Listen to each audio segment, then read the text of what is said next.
નમસ્કાર દોસ્તો, જય માતાજી। આજે આપણે જય મોમાઈ દાલ બાટી ખાવા આવી ગયા છીએ અને એક્ઝેક્ટ લોકેશન છે ભાવનગર અમદાવાદ હાઈવે, નારી ગામની બાજુમાં સાયન્સ મ્યુઝિયમની સામે। તો ચાલો આપણે દાલ બાટી ખાવા જઈએ। ચાલો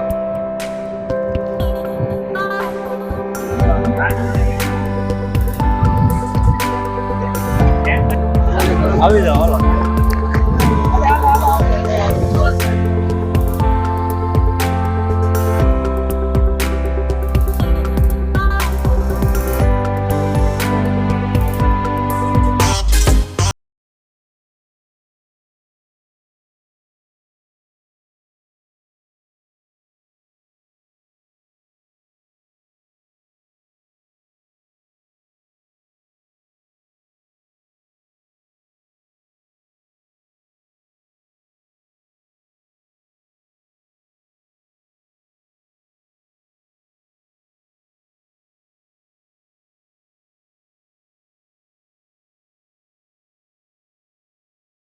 આ કેટલા ટાઈમથી ચાલુ છે? હજુ આપણે મોમાઈ દાલ બાટી ચાલુ કર્યા એને 1 જ મહિનો થયો છે। 1 જ મહિનો। આ બાટી હેની બને છે? આ બાટી આપણે ઘઉંનો લોટ, પછી રવો, નાનો લોટ, 3 લોટ મિક્સ કરીને દેશી ચણા ગાના ભઠ્ઠા છાણાના ભઠ્ઠામાંથી બનાવીએ છીએ। હા, જે તમારી સામે ચાલુ છે ભઠ્ઠો, આ ઇમરજન્સી ભઠ્ઠો છે। જે રનિંગમાં બાટા ખાલી થઈ ગયા હોય તો, બાકી જે મેન ભઠ્ઠો છે એક સાથે 200 બાટા નીકળે એ આપણે રોડ ઉપર ઓપનમાં કરીએ છીએ। અને બાટા ખાલી થઈ ગયા અને ટ્રાફિક તમારી સામે જોવો છો વધારે છે એટલે ઇમરજન્સીમાં કાઢવીએ છીએ અને એ પણ ભઠ્ઠામાં જ કાઢીએ છીએ કે ભાઈ ગ્રાહકને ઈની મીઠાશ મળે, ઈની બાટો મળે એના માટે। અને ગ્રાહકનો બહુ સારો પ્રેમ છે કે ભાઈ મહિનાની સામે તમે ટ્રાફિક જોવો છો કે મહિનું થયો છે પણ હજુ અમે પહોંચી શકતા નથી। પ્રાઇસ આની નાના ને મોટા ને બધાને પોસાય એવી 100 રૂપિયામાં અનલિમિટેડ તમે જેટલી દાળ બાટી ખાવી હોય એટલી ખાઈ શકો છો। અને દાળ શેની બને છે? દાળ છે એમાં આપણે 3 જાતની દાળ રાખીએ છીએ। મેન તો એક તુવેરની દાળ સૌથી વધારે પ્રમાણમાં આવે, પછી એક ઉડદની દાળ આવે, ચણાની દાળ આવે। એ એક અમારી મોનોપોલી છે જે બનાવવાની સિસ્ટમ છે। હું આખી તમને શેર નહીં કરી શકું કારણ કે હજુ નવું છે અને મહિનો જ થયો છે, કારણ કે ગરીબ ધંધા બહુ થઈ ગયા છે ને। હું પોતે પણ બીજું રેસ્ટોરન્ટ ચલાવતો હતો, મેં Punjabi, Chinese, south Indian, dosa, pizza બંધ કરી અને હું આ દાલ બાટીમાં આવ્યો છું। મેં 7 વર્ષથી આરવીરા રેસ્ટોરન્ટ, રાધે રેસ્ટોરન્ટ બંને મારા હતા, બંને હું ચલાવતો હતો। અત્યારે તમે દાલ બાટીમાં? હું દાલ બાટીમાં આવ્યો છું ને મેં ક્લોઝ કર્યું છે। હજી તો એની ટ્રાફિક તમે ખાલી જોવો, એની ટ્રાફિક કેટલી છે। આપણા ભાઈ સાથે વાત કરી લઈએ કે કેવો સ્વાદ છે અને કેટલા ટાઈમથી આવે છે। તમારું નામ શું છે? મારું નામ જાડેજા રઘુવીરસિંહ મંગળસિંહ અને ભાવનગરમાં જ રહેવાનું। અમને જાણવા મળ્યું કે દાલ બાટીની અહીંયા બ્રાન્ચ ચાલુ થઈ છે ને ગઈકાલે જ હજી અમે સાંજે જમીન ગયા અહીંથી, પણ એવું લાગ્યું કે આ ભાઈ હવે રેસ્ટોરન્ટ વાળા ઘરે ડખા કરાવશે અને રોજ અહીંયા જમવા આવવું પડશે અમારે। પણ ટેસ્ટ એટલે લગભગ આવો અમે ક્યાંય હજી લીધો નથી દાલ બાટીનો ભાવનગર આખામાં। અમારું પોતાનું ઓલું છે એમ મંતવ્ય। ટેસ્ટ કેમ છે? અરે એમાં કાંઈ નો ઘટે, જોરદાર। થાળી આવી ગઈ છે, કાંદા આવી ગયા છે અને આપણે બાટી અને દાળ આવે છે।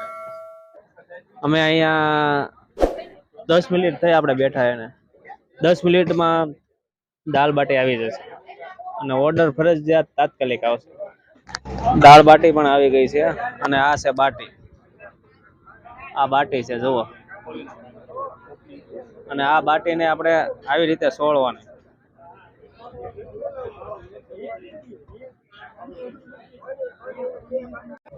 અને આ દાળ છે, દાળ આખું લસણ નાખે, આખું લસણ, સિંગ છે અને જુઓ આ દાળ છે। આપણે દાળ નાખીએ આમાં, દાળની પણ મોજ લઈએ। અને આ તીખી ચટણી છે, તો તમારે તીખું ખાવું હોય તો તમે તીખી ચટણી નાખી શકો।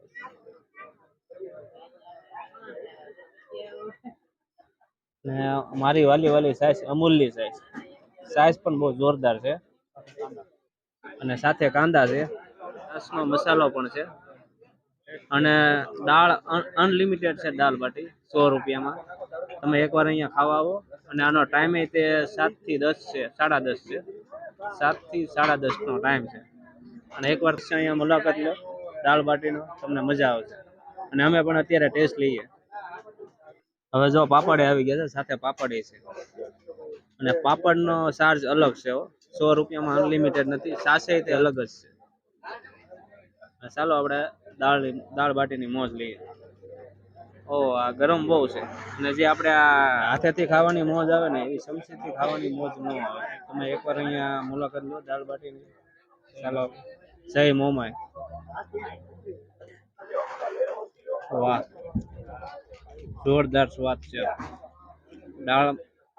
દાળની સાથે આ જે ચટણી નાખીને ચટણીનો સ્વાદ બહુ જોરદાર છે. એમાં લસણની ચટણી છે અને લાલ મરચું છે, તેલ નાખેલું છે. બહુ જોરદાર ચટણી છે.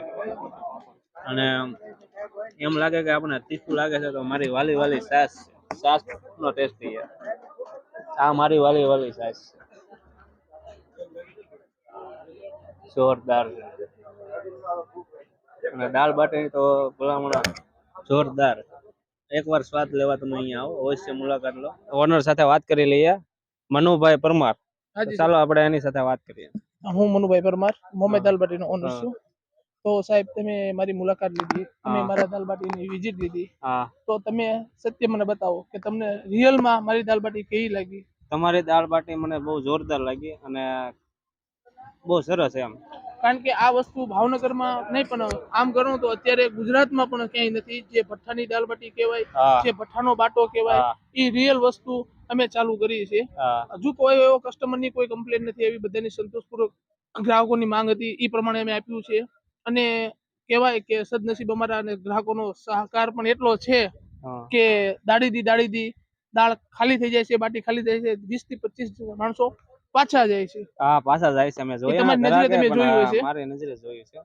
અને આ બધા ફોન કરીને તમારી પાસે આવે છે. એમાં મોસ્ટ ઓફ કસ્ટમર આવે એને અમે રિક્વેસ્ટ કરવી છે કે તમે આવવાના હોય એની પહેલા અમને મિનિમમ 2 કલાકનો ટાઈમ આપો કે 10 જણા 15 જણા 20 જણા આવવાના છે તો એટલો ટાઈમ અમને મળે તો શું છે અમે પાછળ બેકઅપમાં એટલું તૈયારી કરીને રાખી શકીએ. અથવા સ્ટોક ખાલી થવાનો હોય તો નવા કસ્ટમરને ના પાડીએ, કારણ કે જૂના જે આવવાના છે ને એમને પહેલા આપીએ. રોજની કેટલી દાળ બાટી તમારે ખાલી થતી છે? રોજની અત્યારની એવરેજ ગણો ને, શરૂઆત અમે 30 જણાથી કરી હતી, પણ મહિનાના એન્ડિંગમાં આજની તારીખે સમજો ને તો 200 જણાની દાળ બાટી કમ્પ્લીટ થઈ જાય છે. 200 જણા? હા. અને આ તમારા અત્યારે ટાઈમિંગ શું છે? અમારો ટાઈમિંગ આમ ગણો ને તો અત્યારે તો શું છે, જો ચોમાસાની શરૂઆત છે એટલે 7 વાગ્યાનો છે, પણ હવે નેક્સ્ટ ટાઈમ આવતા સન્ડે થી અમે 6:30 થી કમ્પ્લીટ કરી નાખશું કે 10:30 11 વાગ્યા સુધી. 10:30 11. અને ભાઈઓ બધાને એક નમ્ર વિનંતી છે, જેને દાલબાટી ખાધી છે એ લોકોને, કે તમને દાલબાટીમાં જો મજા આવી હોય તો એક લાઈક કરવાનું, એક શેર કરવાનું ના ભૂલતા. એક મારા તરફથી તમને નમ્ર અપીલ છે.